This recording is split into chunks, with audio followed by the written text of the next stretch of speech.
نحمده ونصلي على رسوله الكريم اما بعد فاعوذ بالله من الشيطان الرجيم بسم الله الرحمن الرحيم رب اشرح لي صدري ويسر لي امري واحلل عقدة من لساني يفقهوا قولي۔ السلام علیکم ورحمۃ اللہ وبرکاتہ۔ ناظرین، آج ہم پروگرام دعا کیجئے کے ساتھ آپ کی خدمت میں حاضر ہیں اور ہم انشاءاللہ رزق کی کشادگی کے بارے میں دعاؤں کے متعلق بات کریں گے۔ حقیقت یہ ہے کہ رزق کے سارے خزانے اللہ سبحانہ وتعالیٰ کے پاس ہیں،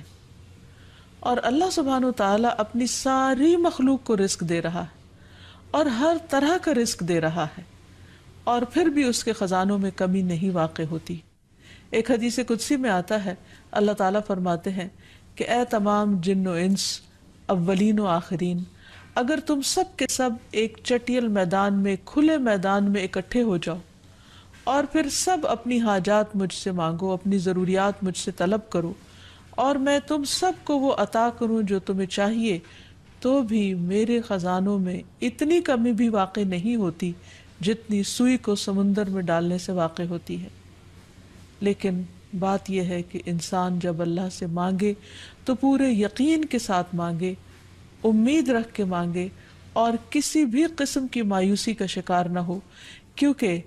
دعا ان تمام چیزوں میں فائدہ دیتی ہے جو نازل ہو چکی ہیں،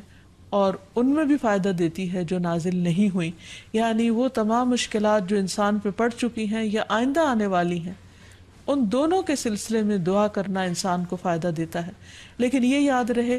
کہ دعا کی قبولیت کے لیے انسان اپنی طرف سے بھرپور کوشش کرے، اور اس میں ایک کوشش یہ کہ جب اللہ سے مانگے تو پہلے اللہ سبحانہ وتعالیٰ کی تعریف کے کلمات کہے، تسبیحات پڑھے، اور پھر اس کے ساتھ ساتھ درود شریف پڑھے۔ جہاں تک رزق کا تعلق ہے تو اس سلسلے میں یہ یاد رہے کہ رزق کا تنگ کرنا اور کشادہ کرنا یہ صرف اللہ سبحانہ وتعالیٰ کے ہاتھ میں ہے۔ وہ جس کو چاہتا ہے زیادہ دیتا ہے، جس کو چاہتا ہے کم دیتا ہے۔ قرآن مجید میں اللہ تعالیٰ فرماتے ہیں واللہ یرزق من یشاء بغیر حساب، اللہ جس کو چاہتا ہے بے حساب رزق عطا کرتا ہے، اور پھر اگر وہ کسی کو زیادہ نہیں دیتا، اس پر رزق تنگ کر دیتا ہے، تو بھی اس میں اس کی اپنی حکمت اور مصلحت کار فرما ہوتی ہے۔ بعض لوگوں کو رزق کی زیادتی نقصان دیتی ہے، اور بعض لوگوں کو رزق کی کمی فتنے اور مشکل میں ڈال دیتی ہے کہ ان کے ایمان جانے کا خطرہ ہوتا ہے۔ اسی طرح بعض کو رزق کی کشادگی اللہ کی یاد سے غافل کر دیتی ہے، یعنی انسان مختلف مزاج کے ہوتے ہیں، تو اللہ تعالیٰ چونکہ بندوں پر مہربان ہے، وہ جانتا ہے کہ کس بندے کے ساتھ اسے کیسا معاملہ کرنا ہے، کسے زیادہ دینا ہے اور کسے کم دینا ہے۔ اس لیے ہمارے معاملے میں اللہ تعالیٰ کا جو بھی فیصلہ ہو اسے بخوشی قبول کر لینا چاہیے، اور اس کے ساتھ ساتھ اس سے اچھی امید رکھنی چاہیے۔ رزق کے سلسلے میں یہ بات بھی یاد رہے کہ اگر کبھی رزق میں تنگی ہو رہی ہو تو ہو سکتا ہے کہ اس تنگی پر صبر کرنے کی وجہ سے انسان کے اتنے درجات بلند ہو جائیں کہ بہت بڑی بڑی نیکیاں بھی اس کے مقابلے میں ہیچ ہوں۔ پھر اسی طرح بعض اوقات انسان کے لیے ناشکری رزق کی تنگی کا ذریعہ بن جاتی ہے، تو اس سے بھی انسان کو پرہیز کرنا چاہیے۔ خواہ انسان کے پاس تھوڑا ہی ہو تو بھی اس پر اللہ تعالیٰ کا شکر ادا کرنا چاہیے، کیونکہ اللہ تعالیٰ کا وعدہ ہے لَإِن شَكَرْتُمْ لَأَزِيدَنَّكُمْ، اگر تم شکر ادا کرو گے تو میں تمہیں اور زیادہ عطا کروں گا۔ کیونکہ ہر انسان جس کے پاس جتنا بھی ہے وہ عموماً کمی کا رونا روتا رہتا ہے۔ اسی لیے ہمیں یہ سکھایا گیا ہے کہ رزق کے معاملے میں ہم یعنی دنیاوی معاملات میں اپنے سے نیچے والوں کو دیکھیں کہ ان کے پاس کیا ہے، تو انسان کے پاس جو کچھ بھی ہو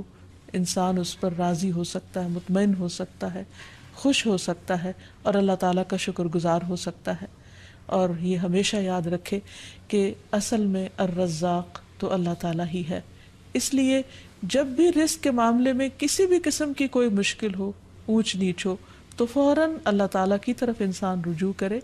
اور اللہ تعالیٰ سے خوب خوب دعائیں کرے، کیونکہ وہ دعاؤں کا سننے والا ہے، قریب مجیب ہے، بہت قریب ہے اور ہر بات کا جواب دیتا ہے۔ ایسا نہیں کہ وہ انسان کی دعا کو نظر انداز کر دیتا ہے، اور یہ تو اس کا خود حکم ہے، وَقَالَ رَبُّكُمُ ادْعُونِي أَسْتَجِبْ لَكُمْ، تمہارا رب کہتا ہے کہ تم مجھ سے مانگو تو میں تمہاری دعا قبول کروں گا۔ تو ہمیشہ ہمیں یہ یاد رکھنا چاہیے کہ رزق کی کنجیاں اللہ تعالیٰ کے پاس ہیں۔ فرمایا لَهُ مَقَالِيدُ السَّمَاوَاتِ وَالْأَرْضِ يَبْسُطُ الرِّزْقَ لِمَن يَشَاءُ وَيَقْدِرُ إِنَّهُ بِكُلِّ شَيْءٍ عَلِيمٌ، آسمانوں اور زمین کی چابیاں اسی کے پاس ہیں، وہ جس کے لیے چاہتا ہے رزق کشادہ کر دیتا ہے اور جس کو چاہتا ہے تنگ کر دیتا ہے، بلا شبہ وہ سب کچھ جاننے والا ہے۔ اور پھر تمام مخلوقات کے رزق کی ذمہ داری اسی پر ہے۔ فرمایا وما من دابۃ الا علی اللہ رزقها، اور کوئی جاندار ایسا نہیں کہ جس کے رزق کا ذمہ اللہ کے اوپر نہ ہو۔ کوئی ایک چھوٹی سے چھوٹی چونٹی اور اس سے بھی چھوٹی مخلوق، ان سب کو وہی کھلاتا اور پلاتا ہے، وہی زندگی دیتا ہے اور زندگی کے اسباب مہیا کرتا ہے، لیکن اکثر لوگ اللہ تعالیٰ کے اس اختیار سے لا علم ہیں۔ اسی لیے اللہ تعالیٰ فرماتے ہیں قل ان ربی یبسط الرزق لمن یشاء ویقدر ولکن اکثر الناس لا یعلمون، کہہ دیجئے بے شک میرا رب رزق فراخ کرتا ہے جس کے لیے چاہتا ہے اور تنگ کر دیتا ہے، لیکن اکثر لوگ علم نہیں رکھتے، یعنی بہت سے لوگ اس حقیقت کو بھول جاتے ہیں، اور جب ان کے پاس زیادہ آتا ہے تو وہ سمجھتے ہیں کہ یہ ان کی محنت کا نتیجہ ہے، یہ ان کی کوششیں اور ان کے سمجھداری ہے جس کی وجہ سے ان کو زیادہ ملا ہے، اور اگر کسی کے پاس کم ہوتا ہے تو عموماً لوگ سمجھتے ہیں کہ یہ اس کی اپنی حماقت اور بے وقوفی کی وجہ سے یا ناسمجھی کی وجہ سے اس کو نہیں مل رہا۔ حالانکہ بعض اوقات اللہ سبحانہ وتعالیٰ انتہائی ناسمجھ لوگوں کو بھی بہت کچھ عطا کر دیتا ہے، اور بعض اوقات بہت زیادہ پڑھے لکھے سمجھدار عقل مند لوگ اپنے 2 وقت کے کھانے کے لیے بھی پریشان ہوتے ہیں۔ حقیقت یہ ہے کہ اللہ سبحانہ وتعالیٰ جسے چاہے خوب نوازے، اور دینے سے اس کے خزانوں میں کوئی کمی واقع نہیں ہوتی، اور یہ اس کی اپنی مشیت اور اس کی اپنی چاہت ہے۔ وہ چاہے تو اپنے نافرمانوں کو بہت کچھ دے دے۔ ہم دیکھتے ہیں کہ دنیا میں بہت سے لوگ اس کی ذات کا بھی انکار کرتے ہیں، اس کے آگے سجدہ بھی نہیں کرتے، اس کی راہ میں کچھ صدقہ خیرات بھی نہیں کرتے، لیکن اس کے باوجود ان پر رزق برستا ہی چلا جاتا ہے، کیونکہ اللہ سبحانہ وتعالیٰ ان کو ڈھیل دیتا ہے۔ پھر اسی طرح اللہ تعالیٰ نے ہر ایک کا چونکہ رزق مقرر کر رکھا ہے، تو جن کے حصے میں زیادہ دیا یا زیادہ رکھا ہے، وہ ایسا نہیں کہ ضروری طور پر ان کی کسی نیکی کی وجہ سے ہی ہو، وہ اللہ تعالیٰ کی تقسیم کی بنا پر ہے، اللہ تعالیٰ کا اپنا فیصلہ ہے جو اس کی حکمت پر مبنی ہے، جسے انسان نہیں جانتے، کیونکہ اللہ تعالیٰ نے ہر انسان کا رزق مقرر کر رکھا ہے، اور جو انسان کے مقدر میں ہوتا ہے وہ اس کو مل کر رہتا ہے۔ اسی لیے جابر بن عبداللہ کہتے ہیں کہ اللہ کے رسول صلی اللہ علیہ وسلم نے فرمایا اگر ابن آدم اپنے رزق سے اسی طرح بھاگے جس طرح موت سے بھاگتا ہے تو بھی رزق اسے اسی طرح پالے گا جس طرح اسے موت پا لیتی ہے، یعنی اس کا رزق اس تک پہنچ کر رہے گا۔ اس سلسلے میں ایک بہت اہم بات یاد رکھنے کی ہے کہ انسان رزق کے معاملے میں ہمیشہ اللہ تعالیٰ کی طرف رجوع کرے، اور کسی بھی پریشانی کی صورت میں غیر اللہ کی طرف رجوع نہ کرے، یعنی اپنے دکھ، تکلیف، پریشانی، اس کا داستان، اس کی بپتا صرف اللہ تعالیٰ کو سنائے، اسی سے دعائیں مانگے، اور یہ مت سمجھے کہ اللہ تعالیٰ نہیں سنتا تو وہ کسی اور کے در پر جا کر اپنی مشکل بیان کر کے اسے مشکل کشا سمجھتے ہوئے اس سے اپنی حاجات پوری کروا سکتا ہے۔ قرآن مجید میں اللہ تعالیٰ فرماتے ہیں وَاللَّهُ جَعَلَ لَكُم مِّنْ أَنفُسِكُمْ أَزْوَاجًا وَجَعَلَ لَكُم مِّنْ أَزْوَاجِكُمْ بَنِينَ وَحَفَدًا وَرَزَقَكُم مِّنَ الطَّيِّبَاتِ أَفَبِالْبَاطِلِ يُؤْمِنُونَ وَبِنِعْمَةِ اللَّهِ هُمْ يَكْفُرُونَ وَيَعْبُدُونَ مِن دُونِ اللَّهِ مَا لَا يَمْلِكُ لَهُمْ رِزْقًا مِّنَ السَّمَاوَاتِ وَالْأَرْضِ شَيْئًا وَلَا يَسْتَطِيعُونَ، اور اللہ نے تمہارے لیے خود تم ہی سے بیویاں بنائیں، اور تمہارے لیے تمہاری بیویوں سے بیٹے اور پوتے بنائے، اور تمہیں پاکیزہ چیزوں سے رزق دیا، تو کیا وہ باطل کو مانتے ہیں اور اللہ کی نعمت کا انکار کرتے ہیں؟ اور وہ اللہ کے سوا ان کی عبادت کرتے ہیں جو نہ انہیں آسمانوں اور زمین سے کچھ بھی رزق دینے کے مالک ہیں اور نہ وہ طاقت رکھتے ہیں۔ تو اس آیت سے واضح طور پر پتہ چلتا ہے کہ اللہ کے رزق کے خزانے صرف ان کا مالک اللہ ہی ہے، اس کے علاوہ کوئی نہیں۔ اگر اللہ تعالیٰ کسی کو رزق نہ دے تو کوئی اور کچھ بھی نہیں دے سکتا، کیونکہ اللہ تعالیٰ نے ملکیت کے یہ سارے اختیارات اپنے پاس رکھے ہوئے ہیں، کسی اور کو نہیں دیے۔ جیسا کہ ایک اور آیت میں آتا ہے کہ انسان کو اللہ ہی کے ہاں رزق تلاش کرنا چاہیے۔ فرمایا انما تعبدون من دون اللہ اوثانا وتخلقون افکا ان الذین تعبدون من دون اللہ لا یملکون لکم رزقا فابتغوا عند اللہ الرزق واعبدوہ واشکروا لہ الیہ ترجعون۔ تم اللہ کے سوا چند بتوں ہی کی تو عبادت کرتے ہو اور تم سراسر جھوٹ گھڑتے ہو۔ بلا شبہ اللہ کے سوا جن کی تم عبادت کرتے ہو تمہارے لیے کسی رزق کے مالک نہیں، سو تم اللہ کے ہاں ہی رزق تلاش کرو اور اسی کی عبادت کرو اور اس کا شکر کرو، اسی کی طرف تم لوٹائے جاؤ گے۔ یعنی اسی نے تمہیں پیدا کیا، وہی تمہیں رزق دیتا ہے، اسی کی طرف تمہاری واپسی ہے۔ اس لیے تم نہ اللہ کے سوا کسی اور کی عبادت کرو اور نہ ہی اس کے آگے ہاتھ پھیلاؤ اور نہ اس سے توقع رکھو کہ وہ تمہیں کچھ دے گا، بلکہ اس کے مقابلے میں پورے یقین کے ساتھ اللہ تعالیٰ سے ہی مانگتے رہو، کیونکہ نبی صلی اللہ علیہ وسلم نے فرمایا کوئی شخص اس طرح دعا نہ کرے کہ اے اللہ اگر تو چاہے تو مجھے روزی دے، بلکہ پختگی کے ساتھ سوال کرے، پورے عزم کے ساتھ سوال کرے، کیونکہ اللہ جو چاہتا ہے کرتا ہے اور اس پر کوئی جبر کرنے والا نہیں ہے۔ اور جب بندہ اللہ سے رزق مانگتا ہے تو اللہ تعالیٰ اس کو عطا کرتا ہے۔ نبی صلی اللہ علیہ وسلم نے فرمایا جب تم اللہم ارزقنی کہو گے تو اللہ تعالیٰ فرمائے گا میں نے رزق دینے کا فیصلہ کر لیا۔ یعنی جب تم کہو گے کہ اللہ مجھے رزق دے تو اللہ تعالیٰ تمہیں جواب دے گا کہ ہاں میں تمہیں رزق دوں گا۔ اس لیے اس حوالے سے مکمل طور پر اللہ سبحانہ و تعالیٰ پر بھروسہ کرنا چاہیے، اللہ تعالیٰ کا تقوی کرنا چاہیے، یعنی اللہ تعالیٰ سے ڈرتے رہنا چاہیے اور رزق کی تلاش میں حرام راستے اختیار نہیں کرنے چاہیے، کیونکہ اللہ سبحانہ و تعالیٰ کا وعدہ ہے وَمَن يَتَّقِ اللَّهَ يَجْعَل لَّهُ مَخْرَجًا وَيَرْزُقْهُ مِنْ حَيْثُ لَا يَحْتَسِبُ۔ جو اللہ کا تقوی اختیار کرے گا اللہ تعالیٰ اس کے لیے مشکل سے نکلنے کی کوئی راہ ضرور بنا دے گا اور اس کو وہاں سے رزق عطا کرے گا جہاں سے وہ سوچتا بھی نہیں ہوگا، یعنی اس کا وہم و گمان بھی نہیں ہوگا، اس کا خیال بھی نہیں ہوگا۔ اللہ تعالیٰ غیب سے ایسے اسباب پیدا کر دے گا جن کے بارے میں انسان نے کبھی سوچا نہ ہوگا، لیکن شرط یہ ہے کہ جب انسان کے اوپر آزمائش کا وقت ہو تو اس وقت وہ اللہ تعالیٰ سے حلال ہی کو طلب کرتا رہے اور پریشان ہو کر حرام راستے اختیار نہ کرے۔ اللہ تعالیٰ کا وعدہ ہے کہ اگر کوئی اللہ سے ڈرتا ہے، اللہ کی اطاعت کرتا ہے، اللہ کی نافرمانی سے بچتا ہے تو پھر ایسی صورت میں اللہ تعالیٰ اس پر آزمائش کے ختم ہونے کے بعد آسمان و زمین سے برکتوں کے دروازے کھول دے گا۔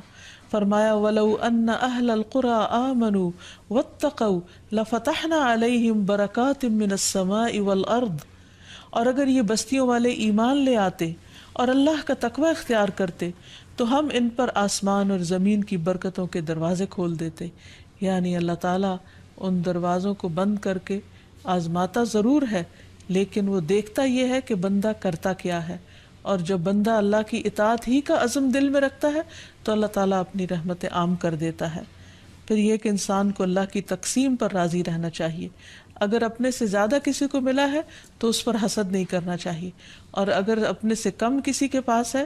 تو اس کے اوپر اس کو حقیر نہیں سمجھنا چاہیے، بلکہ انسان کی قدر کرنی چاہیے اور ہمیشہ یہ سوچنا چاہیے کہ اس کو مجھ سے زیادہ دینے والے کو بھی دینے والا رب ہے، مجھے بھی میرے رب نے ہی دیا ہے، اور جس کے پاس کم ہے اس کا بھی مالک وہی ہے۔ اور یہ بھی انسان یاد رکھے کہ انسان جب حرام سے بچتا ہے، غلط راستوں سے بچتا ہے، اللہ تعالیٰ کی فرما برداری کرتا رہتا ہے، اس کا شکر ادا کرتا رہتا ہے، تو اللہ تعالیٰ اس کو حلال طریقوں سے بھی رزق عطا کرتا ہے۔ حدیث میں آتا ہے کہ رزق کی تلاش میں میانہ روی اختیار کرو،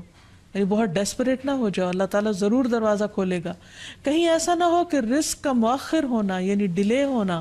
تمہیں اس بات پر اکسا دے کہ تم اللہ تعالیٰ کی نافرمانیاں کرنے لگو، یعنی نافرمانی کے ذریعے اس کا رزق تلاش کرو۔ یاد رکھو جو کچھ اللہ تعالیٰ کے پاس ہے وہ اس کی اطاعت سے ہی حاصل کیا جا سکتا ہے۔ اور اس سلسلے میں خصوصی طور پر استغفار بہت کارآمد ہے کہ انسان اپنے گناہوں کی معافی مانگتے ہوئے اللہ تعالیٰ سے رزق کے لیے دعا کرے، پھر اسی طرح رشتہ داروں کے ساتھ اچھا سلوک کرے، کیونکہ نبی صلی اللہ علیہ وسلم نے خاص طور پر یہ بات فرمائی ہے کہ جو شخص یہ چاہتا ہے کہ اس کی عمر دراز ہو اور اس کے رزق میں وسعت ہو تو اسے چاہیے کہ وہ صلہ رحمی کرے، یعنی اپنے رشتہ داروں کے ساتھ اچھا سلوک کرے۔ یعنی جس نیکی کا اجر انسان کو دنیا میں بہت جلد مل جاتا ہے، ان میں سے بہت اہم نیکی صلہ رحمی ہے، والدین کے ساتھ حسن سلوک ہے۔ ایک حدیث میں آتا ہے کہ کچھ گھرانوں کے لوگ جو فاسق و فاجر بھی ہوتے ہیں، لیکن جب وہ صلہ رحمی کرتے ہیں تو اس کی بنا پر ان کے مال بڑھ جاتے ہیں، یعنی رشتہ داروں کے ساتھ اچھے سلوک کی وجہ سے ان کے مال میں اور اضافہ ہو جاتا ہے اور ان کے افراد کی کثرت ہو جاتی ہے۔ پھر انسان ہمیشہ یہ یاد رکھے کہ مال دینے سے بڑھتا ہے، صدقہ خیرات مال میں اضافے کا ذریعہ بنتا ہے۔ پھر اسی طرح خرید و فروخت میں سچ بولنا مال میں برکت پیدا کر دیتا ہے اور جھوٹ مال کی برکت کو اٹھا دیتا ہے۔ اور پھر خاص طور پر انسان رزق کے لیے دعائیں کرتا رہے، کیونکہ سارے خزانے تو اللہ کے پاس ہیں، وہ جب جس کو جتنا چاہے عطا کر سکتا ہے۔ اس کے لیے نبی صلی اللہ علیہ وسلم کی سکھائی ہوئی مسنون دعائیں بہت ہی بہترین ہیں۔ نبی صلی اللہ علیہ وسلم ہر روز صبح فجر کی نماز کے بعد یہ دعا پڑھتے تھے، اللہم انی اسألک علما نافعا ورزقا طیبا وعملا متقبلا۔ اے اللہ، میں تجھ سے علم نافع، طیب رزق یعنی پاکیزہ رزق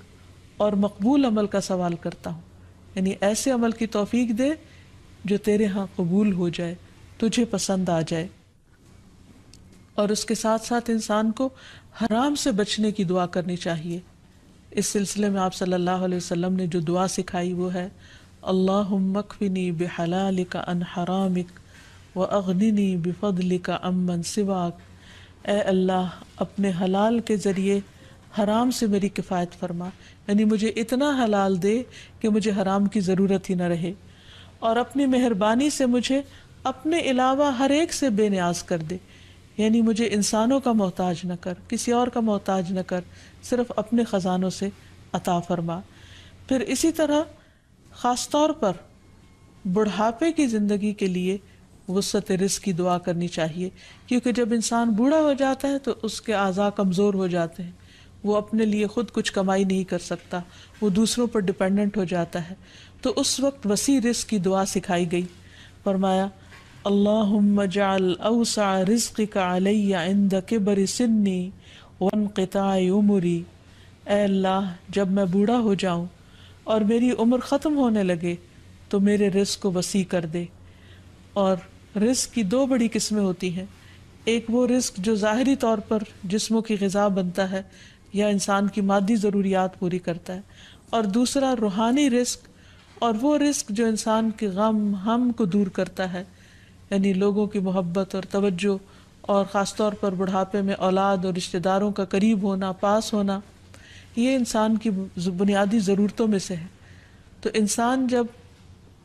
خود کچھ کرنے کے قابل نہ رہے، ہاتھ پاؤں ہلانے کے قابل نہ رہے، تو عموماً وہ لوگوں پر ایک بوجھ بن جاتا ہے، اور یہ چیز انسان کے لیے بہت پریشانی کا باعث ہوتی ہے۔ انسان جب جوان ہوتا ہے، بہت کچھ کما رہا ہوتا ہے، تو سب اس کو لک فارورڈ کرتے ہیں، سب اس سے محبت کرتے ہیں، سب اس کے پیچھے جاتے ہیں، کیونکہ اس کی ذات سے لوگوں کو فائدہ پہنچتا ہے۔ لیکن بڑھاپے میں انسان اس طرح فائدہ نہیں پہنچا سکتا، تو پھر انسان کے لیے پریشانی ہوتی ہے، اور اسے تنہائی کا احساس بھی ہونے لگتا ہے، اور اس کے لیے انتہائی اذیت کے دن ہو جاتے ہیں۔ وہ اپنے حسین ماضی کو بھی یاد کرتا ہے، کامیاب زندگی کو بھی یاد کرتا ہے، اور اپنے مستقبل کو بھی دیکھتا ہے کہ موت قریب آ لگی ہے۔ تو ایسے میں یہ دعا بہت فائدہ مند ہے کہ اے اللہ، جب میں بوڑھا ہو جاؤں اور میری عمر ختم ہونے لگے تو میرے رزق کو وسیع کر دے۔ اور جب انسان کے پاس اپنی ضرورت کا ہوتا ہے بڑھاپے میں بھی، تو انسان یکسوئی کے ساتھ اللہ سبحانہ وتعالیٰ کی عبادت اور زیادہ کر سکتا ہے۔ اسی طرح اپنے لیے اور اپنی اولاد کے لیے وسیع رزق کی دعا کرنی چاہیے، جیسے ابراہیم علیہ السلام نے دعا کی تھی، ربنا انی اسکنت من ذریتی بواد غیر ذی زرع عند بیتک المحرم ربنا لیقیموا الصلاة فاجعل افئدة من الناس تہوی الیہم وارزقہم من الثمرات لعلہم یشکرون۔ اے ہمارے رب، بے شک میں نے اپنی کچھ اولاد کو اس وادی میں آباد کیا جو کسی کھیتی والی نہیں، تیری حرمت والے گھر کے پاس، اے ہمارے رب، تاکہ وہ نماز قائم کریں۔ سو کچھ لوگوں کے دل ایسے کر دے کہ ان کی طرف مائل رہیں، اور انہیں پھلوں سے رزق عطا کر تاکہ وہ شکر ادا کریں۔ تو اس میں ہم دیکھتے ہیں کہ ابراہیم علیہ السلام اپنے بچوں کے لیے روحانی رزق کی دعا بھی کر رہے ہیں، جذباتی محبت کے رزق کی دعا بھی کر رہے ہیں، اور پھر اس کے ساتھ ساتھ جسمانی رزق کی دعا بھی کر رہے ہیں جو ہر انسان کی ضرورت ہے، اور اس میں سے بھی بہترین رزق یعنی پھلوں کے رزق کی دعا کر رہے ہیں، کیونکہ انسان کو اللہ تعالیٰ کا صرف رزق ہی نہیں مانگنا چاہیے، بہترین رزق مانگنا چاہیے۔ یعنی ایک تو سمپل سی دعا ہے اللہم ارزقنی، اور پھر ورزقنا وانت خیر الرازقین، جو سورۃ المائدہ میں اللہ تعالیٰ نے دعا سکھائی ہے، اور ہمیں رزق دے اور تو سب رزق دینے والوں میں سے بہترین ہے۔ رزق کی تنگی میں خاص طور پر استغفار بہت فائدہ دیتی ہے، یعنی انسان کے گناہ انسان کے رزق کے راستے میں رکاوٹ بن جاتے ہیں۔ اور آخر میں یہ بات یاد رہے کہ انسان کے رزق میں اکثر اس کے اپنے گناہ رکاوٹ بن جاتے ہیں، اس لیے جب انسان ان گناہوں سے توبہ کرتا ہے، استغفار کرتا ہے، تو اللہ تعالیٰ رزق کے دروازے کھول دیتے ہیں، جیسے اللہ تعالیٰ کا وعدہ ہے۔ قرآن مجید میں آتا ہے، نوح علیہ السلام نے اپنی قوم سے کہا فَقُلْتُ اسْتَغْفِرُوا رَبَّكُمْ إِنَّهُ كَانَ غَفَّارًا يُرْسِلِ السَّمَاءَ عَلَيْكُمْ مِدْرَارًا وَيُمْدِدْكُمْ بِأَمْوَالٍ وَبَنِينَ وَيَجْعَلْ لَكُمْ جَنَّاتٍ وَيَجْعَلْ لَكُمْ أَنْهَارًا۔ اور کہا کہ اپنے رب سے معافی مانگ لو، بلا شبہ وہ بڑا معاف کرنے والا ہے، وہ تم پر آسمان سے خوب بارشیں برسائے گا، اور تمہاری مال اور اولاد سے مدد کرے گا، تمہارے لیے باغ پیدا کرے گا اور نہریں جاری کرے گا۔ تو اس سے یہ پتہ چلتا ہے کہ دنیا میں جتنی بھی راحتیں اور رزق کی قسمیں ہیں، ان سب کی کنجی استغفار ہے۔ تو اس لیے انسان کثرت سے اپنے گناہوں پر توبہ کرتا رہے۔ حضرت حسن بصری کی مجلس میں ایک شخص آیا اور کہنے لگا کہ اس کے ہاں اولاد نہیں، تو انہوں نے اس کو استغفار کا حکم دیا۔ دوسرے شخص نے کہا کہ ان کے ہاں قحط سالی ہے، بارشیں نہیں ہو رہی، تو انہوں نے ان کو استغفار پڑھنے کے لیے کہا۔ تیسرا شخص آیا اور کہنے لگا کہ اس کے رزق میں مشکل ہے، تو انہوں نے اس کو بھی یہی نسخہ بتایا۔ تو ان کی مجلس میں سے ایک شخص نے کہا کہ آپ نے ہر مشکل میں مبتلا شخص کو ایک ہی بات بتائی، ایک ہی وظیفہ بتایا، اور وہ بخشش کی دعائیں کرنے کا۔ تو کہا کہ کیا تم نے سورۃ نوح کی آیت نہیں پڑھی؟ حقیقت یہ ہے کہ اللہ کا کلام سچا ہے، اور ہمیں اس پر ایمان لا کر پورے یقین کے ساتھ، وثوق کے ساتھ دعا مانگنی چاہیے کہ ہم انشاءاللہ استغفار کریں گے تو آسمان سے اور زمین سے رزق اگلنے لگے گا، ابلنے لگے گا۔ اللہ تعالیٰ ہمیں اپنی رحمتوں سے نوازے۔ اور استغفار کے لیے سمپل، اے اللہ مجھے بخش دے، اے اللہ مجھے معاف کر دے، اے اللہ میرے اگلے پچھلے سارے گناہوں کو معاف کر دے، اللہم اغفر لی، استغفر اللہ ربی من کل ذنب واتوب الیہ۔ اور سچے دل سے انسان توبہ کرتا رہے تو اللہ تعالیٰ کو مہربان پائے گا۔ وآخر دعوانا ان الحمد للہ رب العالمین۔ السلام علیکم ورحمۃ اللہ وبرکاتہ۔